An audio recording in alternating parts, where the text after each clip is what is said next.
Joining us now to talk more about this case is former federal prosecutor Neama Rahmani.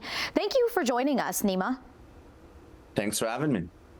This is a huge development in the Menendez brothers case. Can you break down the latest updates and what this means? This is a stunning development, something I've never seen in my more than 20 years of practice. Except for law school, I've lived in Southern California my entire life, and I never thought that there was any possibility that the Menendez brothers would be released. But what we're seeing here is a perfect storm of both PR and politics. There's a lot of support for Lyle and Eric right now because of the Netflix series Monsters.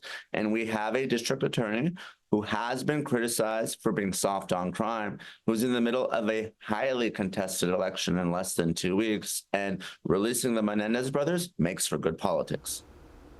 Now that the LA district attorney filed the petition, what's next? Now that the DA has filed the petition, the ball goes to the judge's court, and it's up to Judge William Ryan to decide whether to grant the petition or not.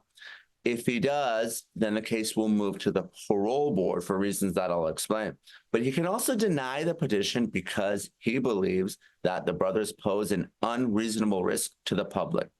If the petition is denied, then of course the parties can appeal, but it's unclear whether George Gascón will still be the district attorney. If the petition is approved, because Gascón did not recommend a sentence of time served, but a sentence of 50 years to life, the brothers will go before the parole board. If the parole board recommends release, then it's up to Gavin Newsom, the California governor, to decide whether to approve or to reject the release.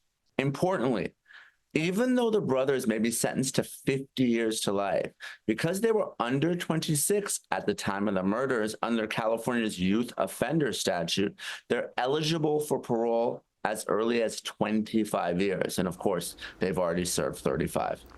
How long could this process take? Now that George Gascón has recommended resentencing, the judge should set a hearing within 30 days to consider that request. Now, there's already a hearing on calendar related to the habeas petition that the defense filed, but this is a different matter. Habeas asked the court to release the brothers because of a constitutional violation, but this resentencing is in the interest of justice, so it's something different entirely. What obstacles do you think the brothers still face throughout this process? The two biggest obstacles are Judge Ryan rejecting the petition and the timing of all this. There is a possibility that George Gascón loses and a new district attorney would be sworn in on December 2nd.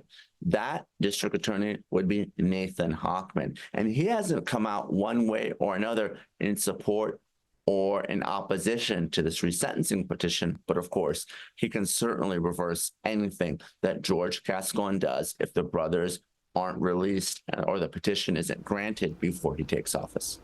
That's all the time we have today. Thanks for joining us, Neama. Thanks for having me, as always.